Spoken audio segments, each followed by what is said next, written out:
ఇక నుండి మీరు చూస్తున్న ఇల్లయితే ఇక మీదటైతే ఉండదు. ఎందుకంటే మేము కొత్త ఇల్లయితే కట్టుకుందాము అనుకుంటున్నాము. ఈ ఇంటిని పడేసి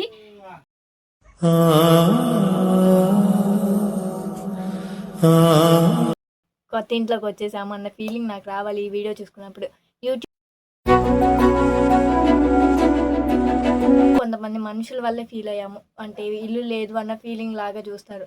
లేని వాళ్ళకి లాగా చూస్తారు. ఆ ఫీలింగ్ ఇలాంటి మనుషుల్లో ఎప్పుడు పోతుందా? మనకి ఇల్లు లేదనే కదా వీళ్ళిలా మనల్ని చూస్తున్నారు అని చెప్పేసి అనిపిస్తూ ఉంటది.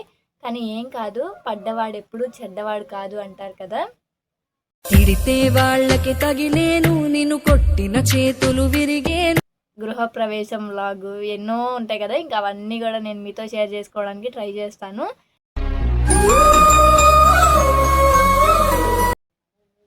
హాయ్ అందరికీ, అందరూ ఎలా ఉన్నారు? బాగున్నారా? నేనైతే చాలా బాగున్నాను. ఈరోజు ఒక ఇంపార్టెంట్ వీడియో అని చెప్పేసి వచ్చాను. ఇంపార్టెంట్ కాదు, చాలా బిగ్ అప్డేట్ మీకైతే. ఇప్పుడు ఇక నుండి మీరు చూస్తున్న ఇల్లు అయితే ఇక మీదటైతే ఉండదు. ఎందుకంటే మేము కొత్త ఇల్లు అయితే కట్టుకుందాము అనుకుంటున్నాము. ఈ ఇంటిని పడేసి చాలా హ్యాపీగా ఉంది మీకు ఈ న్యూస్ చెప్పడానికి. కానీ ఈ వీడియో మొత్తం చూడండి, ట్విస్ట్ మీకే అర్థమవుతుంది. అసలు ఎందుకు పడగొడుతున్నాము, ఎందుకు వేరే ఇల్లు కట్టుకుందాం అనుకుంటున్నాము ఇంత త్వరగా అనేదైతే నేను మీతో షేర్ చేసుకుంటాను. అసలు నేను ఎక్స్పెక్ట్ చేయలేదు మేము ఇంత త్వరగా వేరే ఇల్లు కట్టుకుంటాము అని చెప్పేసి. చాలామంది చిన్న పిల్లలు ఉన్నారు కదా, మీకు ఈ ఇంట్లో ఉండకండి కొంతమంది అంటున్నారు. ఈ ఈ ఇంట్లో ఉండకండి, వేరే ఇంట్లో ఎక్కడైనా ఉండండి, లేదంటే ఇల్లు కట్టుకోండి కొత్తగా అని చెప్పేసి అంటున్నారు. ఇల్లు కట్టుకోవడం అనేది ఒక కళ అందరికీ, ఒక మిడిల్ క్లాస్ ఫ్యామిలీకి. అలాంటిది చెప్పగానే చేసేయలేం కదా! అలానే మేము అనుకున్నా కూడా అంత ఫాస్ట్‌గా అయితే చేసేయలేం కదా!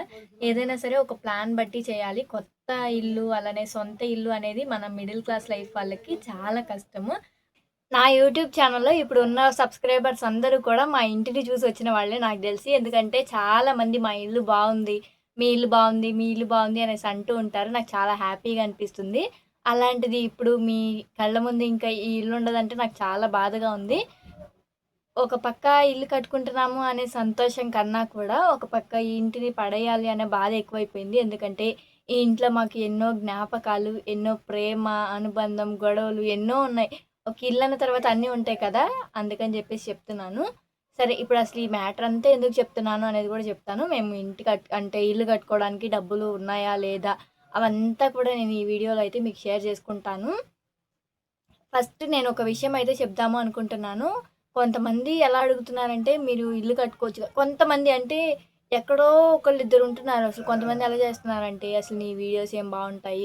ఒకళ్ళిద్దరు, ఒక ఆవిడైతే నాకు అసలు రిపీటెడ్‌గా కామెంట్ చేస్తుంది. ఏమనంటే, అసలు మీ ఇల్లు ఏం బావుంది. అసలు మీరు మీరు మీరు బ్రతికేది ఒక బ్రతికేనా? ఏంటేంటో వాళ్ళకి కొంచెం నచ్చలేదనుకోండి, ఇంక ఇలా పెడుతున్నారు. అసలు ఎంతోమంది కామెంట్స్ నాకు చాలా నచ్చుతాయి. అలాంటిది ఇలా ఒకళ్ళిద్దరు పెట్టిన వాటిని పట్టించుకోను. కానీ నాకెందుకో చెప్పాలనిపించింది. కొన్నిటిని చూసుకొని మనం నేర్చుకోవాలి కదా! అందుకని చెప్పేసి చెప్తున్నాను. అలానే మీకొక విషయం చెప్తాను అన్నాను కదా! అసలు ఈ ఇల్లు మేము ఇంకా ఎందుకు ఉంచుకున్నామో తెలుసా? ఇలాంటి ఇంటిని మనం ఇంకా ఉండగా అయితే ఉండలేం కదా! ఇంకా ఇలాంటి ఇళ్లల్లో. తర్వాత మేము కట్టుకుంటాము. ఇల్లు కట్టుకోకుండా అయితే ఉండము. ఒక 4 ఇయర్స్‌కో, ఒక 5 ఇయర్స్‌కో, లేదంటే ఒక 3 ఇయర్స్‌కో ఇలా ఎప్పుడో ఒకసారి కట్టుకుంటాం కదా!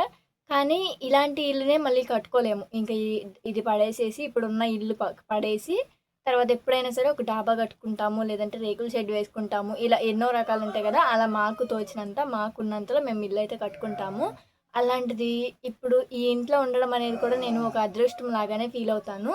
ఎందుకంటే ఒక హ్యాపీ ఇది. ఇలాంటి ఇంట్లో మేమసలు ఇంకా ఇప్పుడు గూడా ఉంటున్నామంటే చాలా గ్రేట్ అనిపిస్తది ఒక్కొక్కసారి. కానీ ఈ ఇంట్లో ఉంటున్నామంటే హ్యాపీగా అనిపిస్తది. ఎందుకంటే అందరూ డాబాల్లో ఉంటున్నారు. రొటీన్. ఇది మన చిన్నప్పటి లైఫ్ నాకు. ఇప్పటికి గుర్తుంటది. మనం అమ్మమ్మల ఇళ్ళల్లో అలానే మా ఇల్లు గూడా ఇలాగే ఉండేది కొన్నాళ్ళు. మేము నా పెళ్లి అవ్వక ముందు కూడా మేము ఇలాంటి ఇంట్లోనే ఉన్నాము. తర్వాత నా పెళ్లయిన తర్వాత మా అమ్మ వాళ్ళు ఇల్లు కట్టుకున్నారు. ఇంకా మేమైతే అంతకుముందంతా కూడా మా చిన్నప్పటి నుండి ఈ ఇంట్లోనే పెరిగాం. మా వారు వాళ్ళది కూడా అంతకుముందు డాబానే. తర్వాత మా అత్తయ్యకి ఏదో హెల్త్ ప్రాబ్లమ్ వచ్చిందని చెప్పేసి హాస్పిటల్‌కి చూపించడానికి ఇద్దరు పిల్లల్ని చూసుకుంటూ మా మామయ్య ఒక్కరే కష్టపడేది అప్పట్లో. ఆయన ఒక్కరే పని చేసుకొని ఇంకా మా అత్తయ్య వాళ్ళని అందరిని చూసుకుంటూ మా మా వారికి, మా మరిది గారికి ఇద్దరికీ మళ్ళీ స్కూల్ ఫీజులు, వ్యాన్ ఫీజులు ఇవన్నీ కట్టుకుంటూ మళ్ళీ ఆవిడ హెల్త్ చూపించాలంటే కుదరలేదంట. ఆ టైంలో ఇంకా వాళ్ళకి బాగా అవసరం వచ్చి ఆ ఇంటినైతే అమ్మేసేశారు. తర్వాత అయితే ఇక్కడ ఈ ఇంట్లో ఇప్పుడు ఇల్లు ఉంది కదా! ఇంకా అక్కడైతే ఇల్లు కట్టుకున్నారు. వాళ్ళకున్నంత డబ్బుల్లో ఈ ఇంటినైతే కట్టుకున్నారు. సేమ్ ఈ ఇంటి మీదే వాళ్ళప్పుడు అనుకున్నారంట. రేకుల షెడ్ వేస్తారు కదా! పైన రేకులు వేసేద్దాము అనైతే అనుకున్నారంట. ఇదంతా కూడా మంచిగా అంటే రేకులు వేసుకునేటట్టుగానే కట్టుకున్నారు ఇల్లు మొత్తము. కానీ ఇంకప్పుడు మా అత్తయ్యకి హెల్త్ బాగోట్లేదు కదా! అలాంటిది రేకుల షెడ్‌లో ఉంటే మా అత్తయ్యకి మళ్ళీ హెల్త్ బావుంటుందో, బాగోదో, మళ్ళీ అంటే వేడికి ఆ ఉడుకుకి ఉండగలుగుతుందో, ఉండగలగదో అని జెప్పేసి ఇలా అయితే అనుకున్నారంట. మళ్ళీ వద్దు ఇంకా మనం పూరిళ్ళే కట్టుకుందాము అని జెప్పేసి. ఇంక అందుకని జెప్పేసి తర్వాత పైన పూరిళ్ళైతే అంటే కప్పుంటుంది కదా! దానికైతే పూరిల్లాగైతే సెట్ చేశారు. ఈ ఇంట్లో ఉండడం అయితే చాలా హ్యాపీగా ఫీల్ అవుతాను. మా పెద్ద కొడుకు కూడా అడుగుతూ ఉంటాడు అప్పుడప్పుడు మా పెద్ద అబ్బాయి. అమ్మ మనం కూడా ఇల్లు కట్టుకుందామా? అమ్మమ్మ వాళ్ళకిలాగా మా పెద్ద అత్తయ్య వాళ్ళదుంది కదా పక్కన. వాళ్ళకిలాగా అమ్మ మనం బసమ్మ వాళ్ళకిలాగా ఇల్లు కట్టుకుందామా? పెద్ద ఇల్లు ఎప్పుడు కట్టుకుందామమ్మా? అంటే వాళ్ళ ఫ్రెండ్స్ ఉంటారు కదా! వాళ్ళ ఇల్లులు అవి ఇవి పేర్లు చెప్తూ ఉంటాడు. చెప్పి అమ్మ మనం కూడా ఇలాంటి ఇల్లు కట్టుకుందామమ్మా, ఎప్పుడు కట్టుకుందామమ్మా అని చెప్తూ ఉంటాడు. అలాంటి టైంలో మేము పేరెంట్స్‌గా ఒక రకమైన బాధ అనిపిస్తది. అంటే మాకు ఇల్లు లేని లోటు తెలుసు కాబట్టి ఒక బాధలాగా అనిపిస్తది. కానీ ఇంకొక పక్క ఏమనిపిస్తదో తెలుసా? వాడికేమని చెప్తానంటే, వాడు ఫీల్ అవ్వకుండా ఉండాలి. అలానే వాడికి ఒక హ్యాపీ లాగా కూడా ఉండాలి. మనం ఈ ఇంట్లో ఉంటున్నాము అనే దానికని చెప్పేసి ఇలా చెప్తూ ఉంటాను. ఏమనంటే, నాన్న మనం ఈ ఇంట్లో ఉంటున్నామంటే అది మనకి అదృష్టం తెలుసా? ఈ అదృష్టం అందరికీ ఉండదు. ఇవి ఇప్పటి రోజుల్లో చాలా తక్కువ. అంతకుముందు రోజుల్లో ఇవే ఇళ్ళు అందరివి కూడా. కానీ ఇప్పుడు అందరూ కూడా డాబాలు కట్టుకుంటున్నారు కదా! కానీ మనం ఈ జనరేషన్‌లో కూడా ఇలాంటి ఇంట్లో ఉంటున్నామంటే మనకి ఇది అదృష్టం నాన్న. మనం కట్టుకుంటాం. ఇల్లు కట్టుకోకుండా అయితే ఉండము. ఎప్పటికైనా సరే మనం డాబా కట్టుకుంటాము. మంచి ఇల్లు కట్టుకుంటాము. కానీ ఇలాంటి ఇల్లునైతే మనం ఇంకా ఫ్యూచర్‌లో చూడలేము. ఇలాంటి ఇల్లు పడేసి ఇంకా ఒకసారి పడేసాము అంటే ఇంక మనం ఇలాంటి ఇంట్లో ఎప్పటికీ ఉండలేము.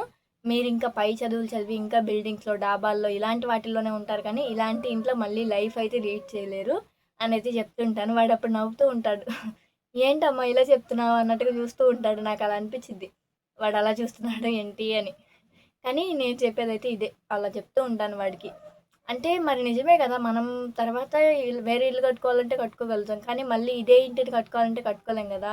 అందుకని జెప్పేసి వాడికి చెప్తూ ఉంటాను. కానీ మా ఇంటి వల్ల మేమెప్పుడు ఫీల్ అవ్వలేదు. మాకు ఇల్లు లేదే అది ఇది అని జెప్పేసి. కాకపోతే కొంతమంది మనుషుల వల్లే ఫీల్ అయ్యాము. అంటే ఇల్లు లేదు అన్న ఫీలింగ్ లాగా చూస్తారు. లేని వాళ్ళకిలాగా చూస్తారు. ఆ ఫీలింగ్ ఇలాంటి మనుషుల్లో ఎప్పుడు పోతుందా? మనకి ఇల్లు లేదనే కదా వీళ్ళిలా మనల్ని చూస్తున్నారు అని జెప్పేసి అనిపిస్తూ ఉంటది. కానీ ఏం కాదు. పడ్డవాడెప్పుడు చెడ్డవాడు కాదు అంటారు కదా! అలానే అనుకుంటూ ఉంటాము. మేమందరము కూడా లైఫ్ ఎప్పుడు మంచిగా సెట్ అయితే అప్పుడు ఇల్లు కట్టుకుంటాము. ఈ వీడియో అయితే ఇల్లు కట్టుకునే వీడియో అయితే కాదు. ఇల్లు కట్టుకుంటే గనక నేను ఖచ్చితంగా మీతో అయితే అప్డేట్ చేస్తాను. కొంతమంది చెప్పాను కదా! అడుగుతున్నారు. ఇలాంటి ఇంట్లో ఎందుకుంటున్నారు? ఇలా అయితే అడుగుతున్నారు. కొంచెం వాళ్ళకి కూడా క్లియర్‌గా ఉంటుందని చెప్పేసి ఇలా ఒక వీడియో అయితే చేస్తున్నాను. మా ఇల్లు పడేస్తున్నాను అని చెప్పేసి చాలామంది భయపడే ఉండుంటారు. అందరూ మా వారికి ప్రాంక్ చేయండి, మీ అత్తయ్యకి ప్రాంక్ చేయండి అంటూ ఉంటారు కదా! ఈరోజు నేను మన యూట్యూబ్ ఫ్యామిలీని, ఫేస్‌బుక్ ఫ్యామిలీని, ఇన్‌స్టాగ్రామ్ ఫ్యామిలీని మొత్తాన్ని ప్రాంక్ చేశాను ఈరోజు మన వీడియోతో అయితే. మీరు తిట్టుకున్నా, నన్ను ఏమనుకున్నా పర్వాలేదు. ఈ వీడియో అయితే మీ ముందుకు తీసుకొచ్చేసేసాను. ఏమనుకోకండి ఫ్రెండ్స్. ఎందుకంటే ఈరోజు నేను ఇలా ఒక వీడియో చేయడము ఎప్పుడూ మంచిగా పెట్టేదాన్ని. కానీ ఈరోజు లేని దానిని కూడా ఉన్నట్టుగా ఊహించి పెడుతున్నాను. ఏమనుకోకండి. కొన్ని కొన్ని కామెంట్స్ వల్ల ఇలా ఒక వీడియో చేసి పెట్టాల్సొస్తుంది. అలానే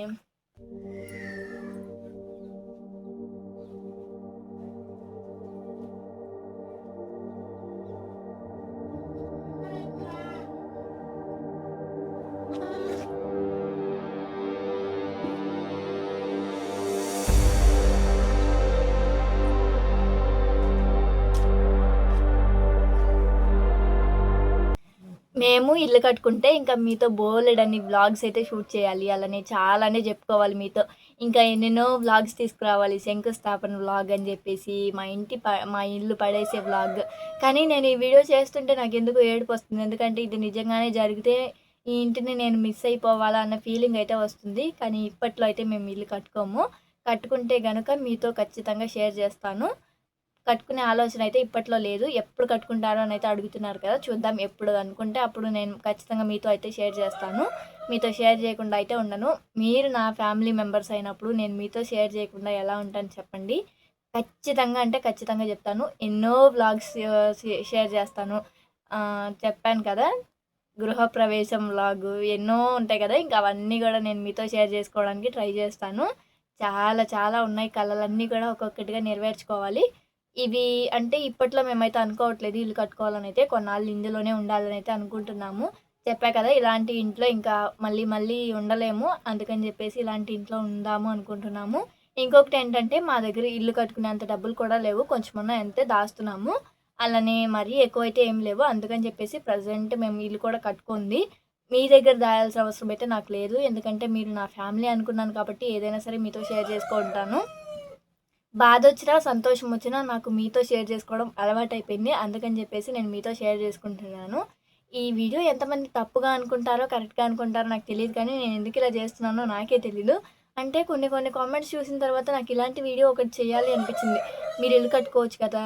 ఈ ఇల్లేంటి? ఏం బావుంది? కొంతమంది ఆ 1% కోసం ఈ వీడియో నేను చేయడం కరెక్ట్ కాదు. కాకపోతే నాకు చెయ్యాలి అనిపించింది. ఇంకా ఎంతోమంది ఇలా అనుకునే వాళ్ళుంటారు కదా! అలానే మా ఇంటి గురించి కూడా ఒక అప్డేట్ ఇద్దాము అని చెప్పేసి ఇలా అయితే ఒక వీడియో చేస్తున్నాను. మా ఇల్లు, ఇల్లు, ఇల్లు ఇప్పట్లో అయితే ఎప్పటికి కొన్ని రోజులు అంటే కొన్ని ఇయర్స్ పాటైతే కడదాము అని అనుకోవట్లేదు. ఒక 1 ఇయర్ చూస్తాము. ఆ 1 ఇయర్ తర్వాత ఏమన్నా కుదిరితే కట్టుకుంటాము. అప్పుడైతే ఖచ్చితంగా షేర్ చేస్తాను. అలానే సారీ ఏమనుకోకండి అబద్ధం చెప్పినందుకు. ఫస్ట్‌లో చెప్పాను కదా! ఇల్లు పడేస్తున్నాము, ఇల్లు ఊడదీసేస్తున్నాము, వేరే ఇల్లు కట్టుకుంటున్నాము, బిగ్ అప్డేట్ అవి ఇవి అని చెప్పాను కదా! అవన్నీ ఊరికే చెప్పాను. సారీ. మేము ఇల్లు కట్టుకుంటే మీ అందరితో తప్పనిసరిగా షేర్ చేస్తాను. ఖచ్చితంగా షేర్ చేస్తాను మీతో. ఇది ఈరోజటి వీడియో. మీ అందరికీ ఒక అప్డేట్ ఇద్దామని చెప్పేసి ఈరోజు ఈ వీడియో అయితే మీతో షేర్ చేసుకుంటున్నాను. అస్సలు గాలేయట్లేదు ఫ్రెండ్స్. ఇలా ఇంట్లో కూర్చొని చేస్తున్నాను. వేరే చోట చేద్దాం అనుకున్నాను. కానీ ఈ ఇంట్లోనే ఉండి చేయాలి అని చెప్పేసి అయితే ఈ ఇంట్లోనే ఉండి చేస్తున్నాను. మేము ఇల్లు కట్టుకున్నప్పుడు కూడా ఈ వీడియో చూసి నేను హ్యాపీగా ఫీల్ అవ్వాలి. అంటే నేను ఒకప్పుడు ఇలా వీడియో చేశాను. తర్వాత ఇప్పుడు కొత్త ఇంట్లోకి వచ్చేసాము అన్న ఫీలింగ్ నాకు రావాలి ఈ వీడియో చూసుకున్నప్పుడు. యూట్యూబ్‌లో పెట్టే ప్రతి వీడియో కూడా ఒక మెమొరీ లాగానే ఫీల్ అవ్వాలి. ఎందుకంటే ప్రతిదీ కూడా మనం అంటే ఫేస్ చేసేవే పెడుతూ ఉంటాం కదా! అలా అనుకుంటాను. చాలా హ్యాపీగా ఉంది. ఈరోజు ఒక స్పెషల్ డే కూడా. అది మీరు ముందు వ్లాగ్స్‌లో చూసే ఉండుంటారు. ఈ వీడియో ఎప్పుడు అప్‌లోడ్ చేస్తానో కూడా తెలీదు. నా దగ్గర ప్రెజెంట్ వ్లాగ్స్ ఏమి ఉండవు చూసారా? అలాంటి టైంలో అప్‌లోడ్ చేస్తాను. ఈ వీడియో చూసి ఎంతమంది భయపడ్డారో, నిజంగానే ఎంతమంది మేము ఇల్లు పడగొట్టేస్తున్నాం అనుకున్నారో నాకైతే కింద కామెంట్స్‌లో చెప్పండి. ఎన్నో చెప్పాలనుకుంటాను. కానీ ఇలా డైరెక్ట్‌గా వీడియో ముందు కూర్చొని మాట్లాడాలంటే నా వల్ల అసలు కాదు. చూసారు కదా! నోరు తడబడడం, అలానే మాట్లాడలేకపోవడం, ఇలా ఇదొక అలవాటు ఉందనమాట. అంటే ఎక్కువ మాట్లాడలేను. ఆయాసం వచ్చేసినట్టుగా ఉంటది. ఎవరైనా అంతే అనుకోండి. ఇంక నేను కూడా అలాగే. ఈ వీడియో మీకు నచ్చితే లైక్ చేయండి. నన్నైతే తిట్టుకోకండి. బాయ్. మళ్ళీ మరో మంచి వీడియోతో అయితే వస్తాను మీ అందరి ముందుకు. Thank you so much. Thank you.